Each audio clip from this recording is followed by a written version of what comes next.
All right, let's get right into it. Welcome, O5 Command and incoming site directors. We're looking at a highly classified explainer dossier today.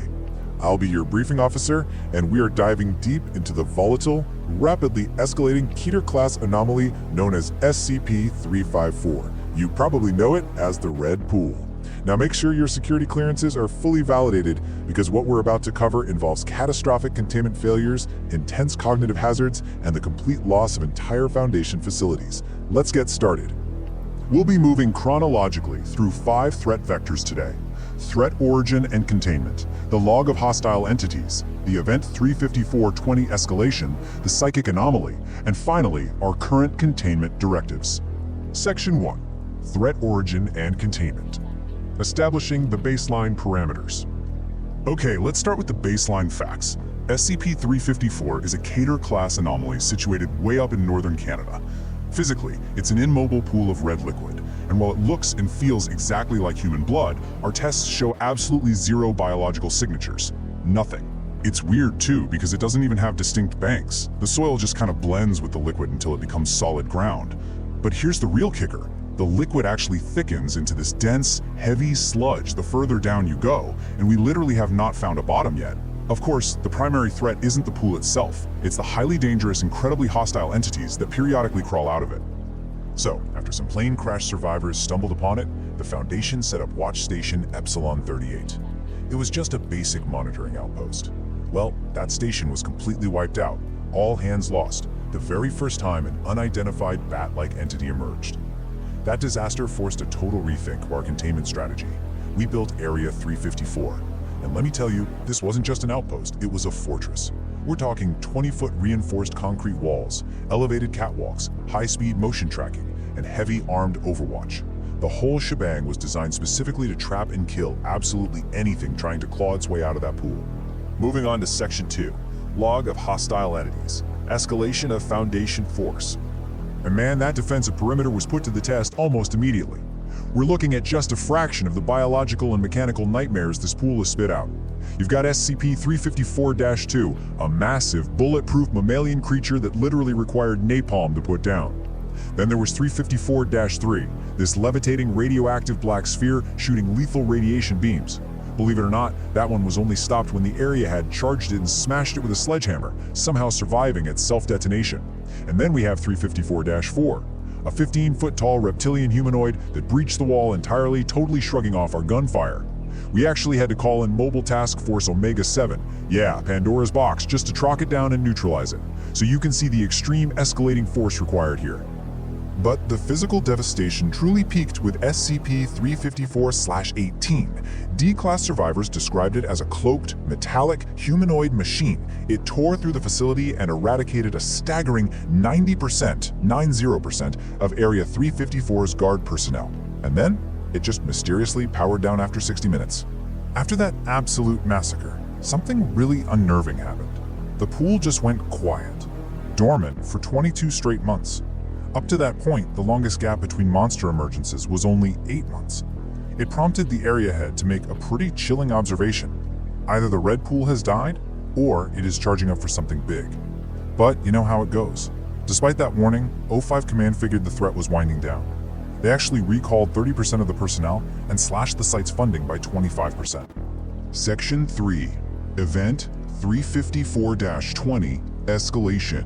The collapse of Area 354. Well, the area head's fears about it charging up were dead on.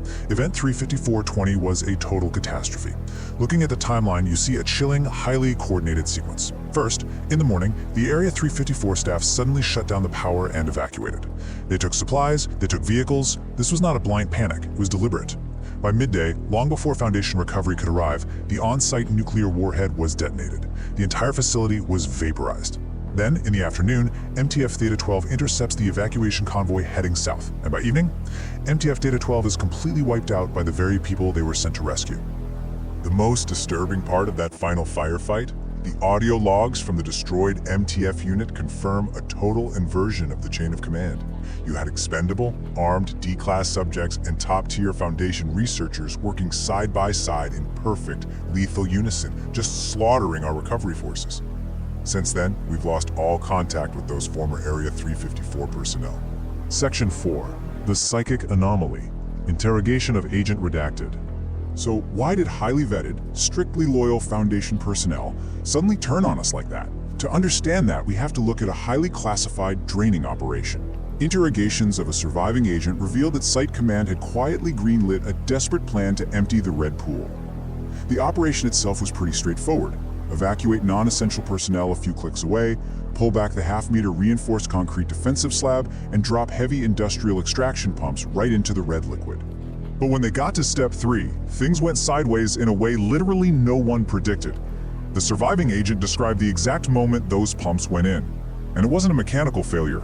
He described a massive, shared cognitive hazard that hit every single person on site all at once. He said, "Have you ever had a dream where it seemed so real, and it felt like you had to wake up to escape from it? That's what it felt like when they put the hose in. Just an overwhelming compulsion that they had to escape reality immediately." The craziest part is, they never even flipped the switch on the pump. The agent told us point blank, it wouldn't let us. When it was threatened with execution, SCP-354 unleashed a terrifying, reality-bending defense mechanism. It reached directly into the minds of the on-site staff and violently stripped away their free will to protect itself. That psychic attack is exactly what forced our people to nuke the facility and gun down the mobile task force. Section 5. Current Containment Directives. The New Operational Reality. This revelation has completely changed the game for us. The old Area 354 paradigm, the research, the active neutralization, the studying of emergent entities, that is all gone. Our new reality is the Red Pool containment site. The new doctrine is absolute, heavily guarded quarantine. We do not research this anomaly anymore. No one goes near it. The site is now just a sterile cage, built not just to shoot physical monsters, but to try and anticipate invisible psychic attacks from the pool itself. I'm going to leave you with one final, highly classified detail we got from that surviving agent, right before the docs had to heavily sedate him. A rogue researcher had been comparing photos of the pool from its initial discovery all the way to the present day, and they made a really grim discovery. The pool's banks are expanding. The surface area is continuously growing. This anomaly is getting bigger and it's getting stronger every single day. Right before they strapped him down, the agent screamed this warning at us. Up until now, it's been content just throwing monsters at us. It's been playing, now it's angry. Let that sink in, Command. This anomaly isn't just a puddle making monsters. It is sentient, it's expanding, and our attempt to drain it has seriously provoked it. So as you process this explainer dossier, the question isn't whether SCP-354 will strike again. The question is, what unimaginable horror is it going to send next? This concludes today's briefing. If you wish to maintain your current clearance level and ensure continued access to the Versarian database, a subscription to this channel is mandatory.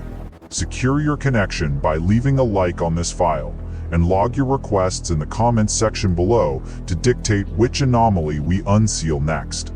Stay vigilant and expect your next set of logs every day. Secure, contain, protect.